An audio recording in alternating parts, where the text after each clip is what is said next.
In the opening scene, we are introduced to a kung fu master named Zhu Yuan, who brings a new student named Qin Bo to the Shaolin Temple. He introduces the boy to another student, Jun Bao, and instructs him to brief him about the temple's code of conduct. After the master departs, Jun Bao initially addresses Qin Bo as a junior. However, Qin Bo, who is taller and older than him, insists on being referred to as a senior. Afterwards, Jun Bao and Qin Bo are seen sweeping the floor when they hear a group of students practicing kung fu techniques. The two of them peep through the door, and Qin Bo expresses that he could outperform them if given the chance. Just then, a senior student approaches and instructs them to get back to their chores. When the two boys inquire about his identity, the latter starts bullying them, asserting that he holds authority as their senior and can hit them anytime he wants. Truly, what martial arts are all about. Furious by this mistreatment, Jun Bao and Qin Bo decide to complain to their master, Zhu Yuan, but to their surprise, they find that their master is meditating under the scorching sun. Seeing this, Jun Bao plugs off a plant to cast some shadow on his master, but Zhu Yuan imparts the lesson that everything has a life and that they shouldn't harm nature for personal gain. After this, the two boys express their desire to learn kung fu as a means of self-defense against the bullies. Their master agrees, but tells them to only use it to help others, and also to leave him alone for now, so that he can finish getting a third-degree burn on his dong. Later on, the mischievous duo locates the same bully, encases him in a cloth, and beats him up as their revenge. However, the senior student is able to recognize them, due to which they are subjected to a punishment by the headmaster. The two are made to kneel in the sun without any food for the entire day. Dong burns abound. A short while later, Zhu Yuan comes to them and berates them for their action. He pretends to punish them in front of the headmaster, but discreetly provides them with some food. Following this, the two boys are assigned with the task of cleaning the Luo Han Hall. Amidst their work, they also practice kung fu using their brooms. As the years go by, the two boys group up together to become best friends. Both of them are very determined to master their kung fu moves. Their training includes breaking stone piles with their heads, mastering headstands, and practicing iron palm techniques, and so on. Then, one day, they receive news that their upcoming promotion exam will be held soon. The scene then fast forwards to the day of the exam, where the headmaster announces that only the top 4 students will advance to the Da Mor Hall for further study of superior martial arts techniques. The first round features a duel between Qin Bo and another student. Qin Bo easily wins the duel, but he is disqualified due to his excessively aggressive intent. This obviously upsets the boy, and he ends up insulting the headmaster in front of everyone. In response, the latter begins fighting him in order to teach him a lesson. Jun Bao attempts to intervene, but he is thrown away. During the battle, the headmaster is astonished to discover that Qin Bao knows the technique of the Buddhist palms. Hence, he commands the remaining students to form the Luo Han pole. Let's see him palm that pole. Now, it is our two heroes versus several students in a totally unfair battle, but they still manage to fend off their attackers. After a while, Zhu Yan finally arrives at the scene and brings the battle to a halt, allowing his two disciples to make their escape. This further infuriates the headmaster, so he accuses Zhu Yuan of taking his students' side. Afterwards, the two boys meet with their master to offer their apologies. However, Zhu Yuan informs them that he can no longer serve as their master, and they cannot remain at the Shaolin Temple anymore. Before departing, he claims that he has no concerns about Jun Bao, but Qin Bo has a competitive personality. So he hands Qin Bo a book that can help him in finding inner peace. It's called Playboy. With this, Jun Bao and Qin Bo venture into the outside world, seeking their paths in life. In the next scene, we see them wandering aimlessly through the streets. Since they haven't eaten anything for days, they approach random people for food, but nobody helps them. A short while later, they come across a group of menacing henchmen who are harassing an elderly shop owner for money. The old man refuses because he's already burdened by financial woes. Despite this, the thugs don't listen and begin assaulting him before taking the money forcibly. At this moment, a lady named Miss Lee shows up, who cleverly steals the money and returns it to the elderly man. When the criminals realize the money is missing, their leader promptly orders his henchmen to beat her up. A brawl ensues, and to everyone's surprise, Lee seems to have good martial arts skills. She initially takes down a few men, but is quickly outnumbered by the rest of the group. Jun Bao and Qin Bo, who are witnessing all of this from a distance, finally decide to help her out. With their impressive kung fu moves, they fight the thugs, impressing the bystanders. But when they notice the additional reinforcements arriving, the trio opts to flee the scene. They quickly disguise themselves with fake wigs and altered clothing, allowing them to escape. Later, as the three are walking through the bustling streets, the people suddenly start clearing the way. It turns out that the governor, Liu Jin, is passing by the town. Seeing this procession, Chinbo expresses a desire to be as rich and powerful as the governor. However, Miss Li warns him that the governor has the heart of a viper, as he has taken the lives of numerous people. After this, Miss Li leads the two brothers to a restaurant for a meal. While they eat, they are captivated by the melodious music played by a woman named Siu Lin. It turns out that Siu Lin has been searching for her husband, who has been missing for days. With nobody to support her, she sustains herself by playing the Sengxian. I don't know what that is. Meanwhile, it's clear that Chinbo is developing feelings for Miss Li, as he can't help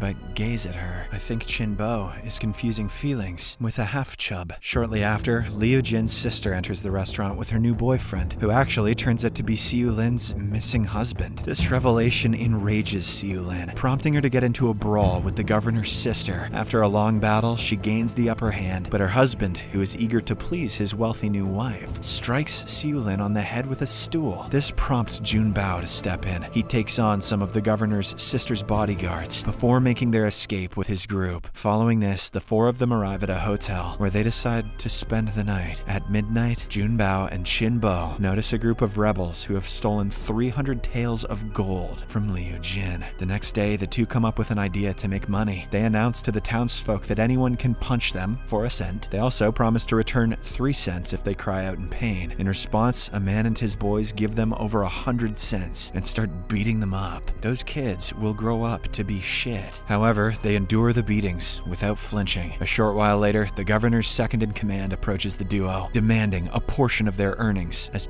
taxes. Jun Bao initially objects, but when the commander threatens them, Chinbo reluctantly hands over the money. He then makes a fool out of himself to impress the commander. Surprisingly, the plan works, and the commander asks him to join the royal eunuch, where Liu Jin is recruiting new members. Chinbo readily agrees, but Jun Bao is a bit hesitant. At last, he decides against it, resulting in the separation of the two best friends. In the days that follow, Jun Bao starts living in the restaurant with Miss Li, Siu Lin, and some other rebels. Some days later, Liu Jin's goons show up at the restaurant to collect illegal taxes, which seems to have increased due to the governor's greedy nature. However, Jun Bao and the rebels refuse to pay. This infuriates the goons, who then launch an attack on them. A fierce battle ensues, but Jun Bao's group overpowers the assailants, one by one. Despite this, one of the men manages to escape to alert Liu Jin. Jun Bao attempts to chase him on a horse, but his inexperience with riding causes him to struggle. Just then, Qin Bo, who is now a soldier at the royal army, arrives at the scene and kills the escaping man. The two friends then reunite and exchange stories about their divergent lifestyles. Before departing, Qin Bo warns Jun Bao to stay clear of the rebels, as they might get him into trouble. The scene then cuts to a competition that is being hosted at the royal barracks. It's revealed that the one displaying the most exceptional martial prowess will be chosen as the general. The contest begins, and a talented guy consistently defeats all the soldiers put before him. He then challenges anyone to a duel. Qin Bo grabs this opportunity and steps in for the fight. To everyone's surprise, he easily defeats his opponent and continues to take down the other challengers. Eventually, the competition comes to an end, but it is disclosed that Qin Bo has surpassed his rank, leading to his disqualification as a soldier. On the following day, Qin Bo shows up at the restaurant with some shocking news. He informs Jun Bao and the rebels that Liu Jin has discovered the killings and has dispatched troops to apprehend them. This worries the group, prompting them to pack their belongings and immediately vacate the restaurant. However, the restaurant owner is not so lucky, as he is caught and mercilessly killed by Liu Jin. Later on, Qin Bo, Jun Bao, and their companions resolve to assassinate Liu Jin in an effort to put an end to the ongoing conflict. Qin Bo points out that the majority of the soldiers will be away for training in a couple of days, making it an opportune moment to carry out their assassination plan. 2 days later, Jun Bao and Siu Lin assemble the local rebels and proceed to Liu Jin's barracks. They discreetly make their way to her quarters, only to be surrounded by soldiers. Here, it's revealed that Qin Bo has set up a trap against the rebels, as well as his best friend, showing his loyalty towards Liu Jin. Soon, hundreds of soldiers launch an assault. The rebels try their best to fight them back, but the soldiers kill them one after another. In the midst of this commotion, Qin Bo takes Miss Li to his study, as he wants her as his partner. Meanwhile, after a lengthy and brutal fight,